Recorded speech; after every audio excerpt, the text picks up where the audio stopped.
Good morning, everyone. Welcome back to Creative Frenzy. Okay, today we are going to make an art box.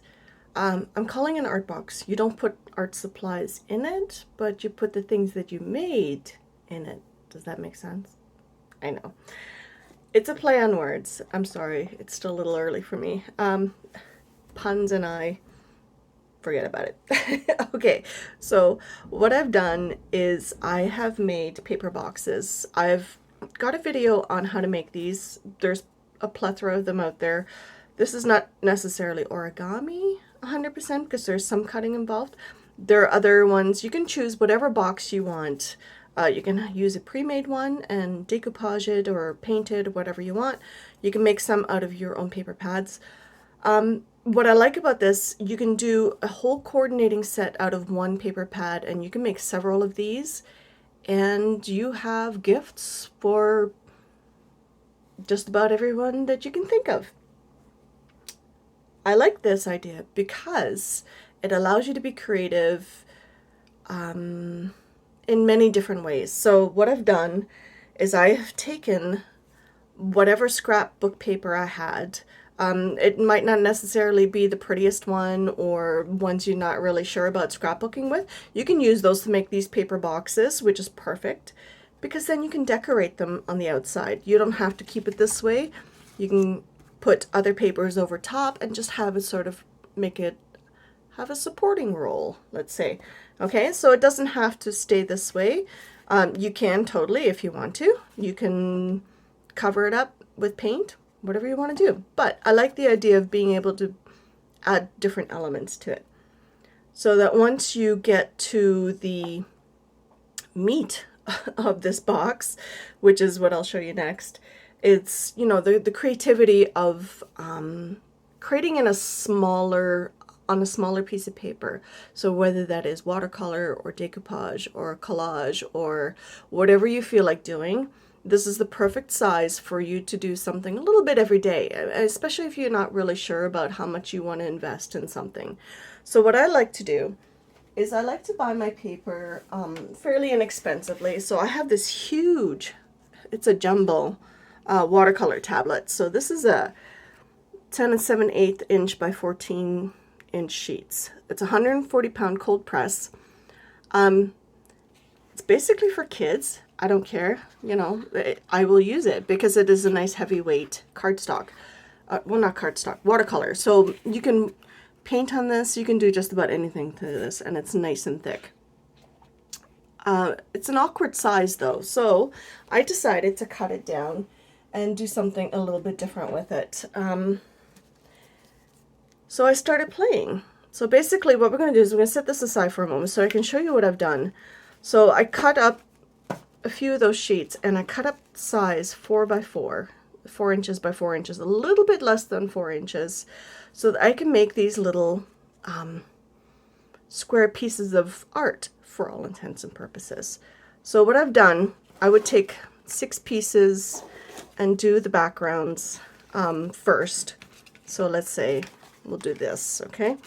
So I would just take 6 pieces, do different backgrounds, stenciling, mark making, whatever you felt like doing, and then you just play with your colors, different combinations, whatever you feel like doing.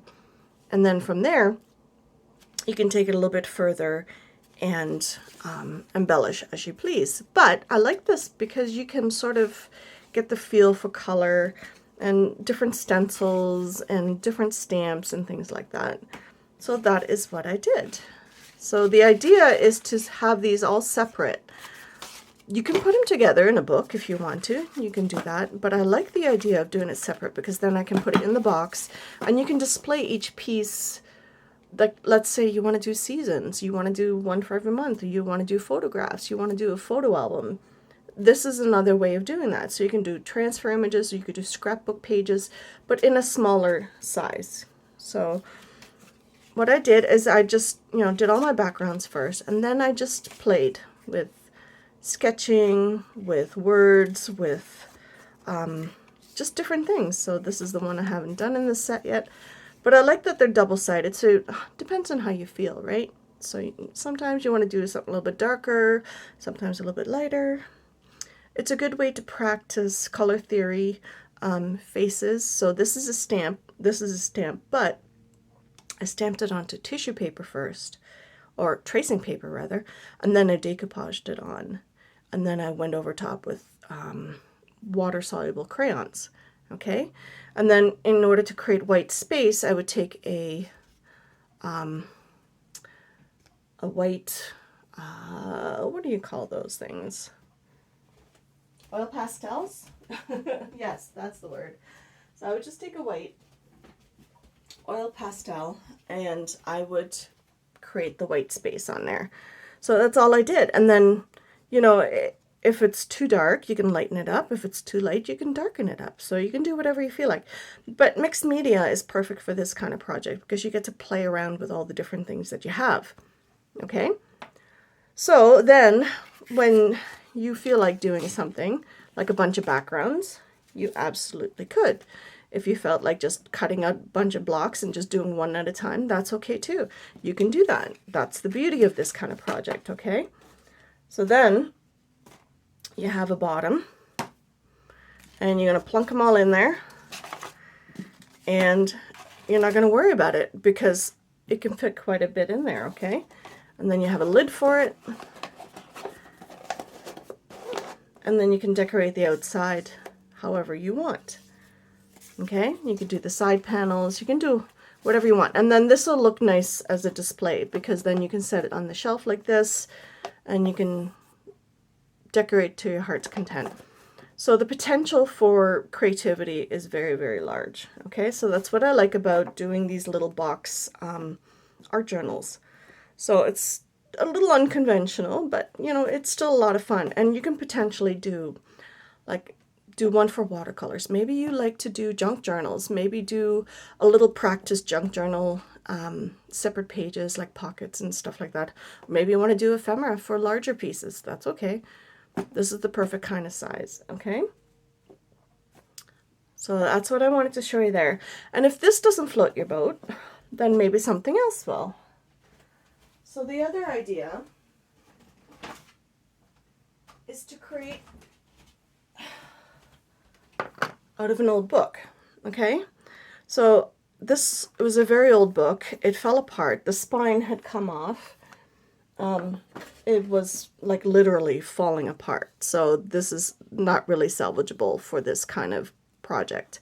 So I might laminate it. I'm not sure. I might just leave it for now and find out later what I want to do with it. But I wanted to do something with the cover. So what I liked about it, it was already beat up, so I don't have to worry about if I get, you know, paint on it or whatnot else. So all I've done is taken that same pad of paper and cut my own pages for this, okay? And then you take your little hole punch. If you have a crocodile, that works perfectly. If you don't have a crocodile, you can use a leather punch if you have one of those. So you can get these at the hardware store. I've seen some less expensive versions, like grommet ones, at the dollar store. I believe that's where I got this one. Dollarama, I think, a while back. This is just to put the grommet in place, and they usually come with a bunch of grommets. So if you didn't have anything like this, you could use the memory keepers, the little eyelet setters. Those will work too. Okay, so there's lots of different options for making this kind of a ring-bound binder. If you have a binder, you could just cut your pages for that and put them in there and use it that way. But I thought, you know, for using an old book, this would be perfect. So I just put some of my metal grommets on there so that I could not destroy the whole cover constantly. But what I like about this, it lays flat, so you can create flat on a flat surface, or you could take it out and do a double page layout, whatever you felt like. I will say though, because this is a very old book and the pages are very dry and brittle, what are you going to do with those? Well, there's a bunch of things you can do. If it's a title that you really like, or, you know, let's say it's whatever, I like the little rough edges on there. That's all been crumbled crumpled away, right? So it's just basically falling apart. But I laminated it. So you could use this as a bookmark. You could put holes in it and use it as an index in your planner, journal, whatever you feel like. You can tuck it in a junk journal as a little, you know, whatever book you used at that time. You can use it as a page inside the book, but it's been preserved so it doesn't fall apart on you. And then the other ones, because they're so bad, so I will show you. It's very, very difficult because it is basically falling apart in my hand. So you can see that it's just, right? You can see that it's just falling apart. And there's not much left of it. But save that, because what I've done in a child board book, because they're nice stiff pages, you decoupage them in there. Because they're stiff pages, they're not going to fold and crumple. So that's what I did here. So I just decoupaged it in here, and it preserves them, and they're nice and flat. They're not going anywhere. They're going to not crumble. And then I had another one, the music sheet, it was basically the same. So if you were to fold it, it would just like basically fall apart. So I just use it as decoupage in a board book. So you can preserve these pages in different ways and have that. So this is basically like 3 or 4 different things all in one video, but I thought it was kind of cool to share this with you, because then you can sort of figure out for yourself what you want to do. So this is my share for the week. And, you know, just to do something a little bit different, just in case you wanted to use some of the old books. I love old books, and some of them look really nice in a bird cage, on a shelf, or just on the shelf in general. But, you know, when they're falling apart like this, what do you do with it? So here's a couple of options that you can do with it. So I thought it was fun to share. And I hope you create your own little journal and see what you can come up with. So yeah, that is it. I'm going to decorate my box. I'm not so sure if I'm going to be doing it in this one. Once I'm all done the whole series, I will probably do another little show of that. Now, I did get just recently a bunch of ephemera in from AliExpress, and I would like to make a sort of like a Victorian kind of box. So I thought that'd be kind of cool. So just a little junk journal in a box, basically. So, or ephemera, whatever. I don't know. I haven't decided yet, so I could do both. So I thought that would be kind of fun.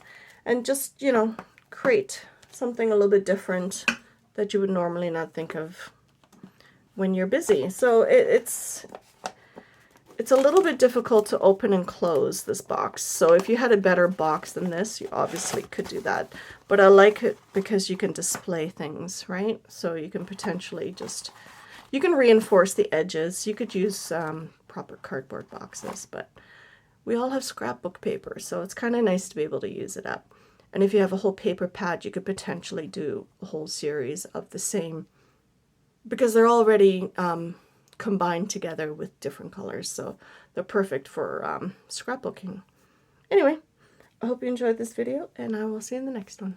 Bye!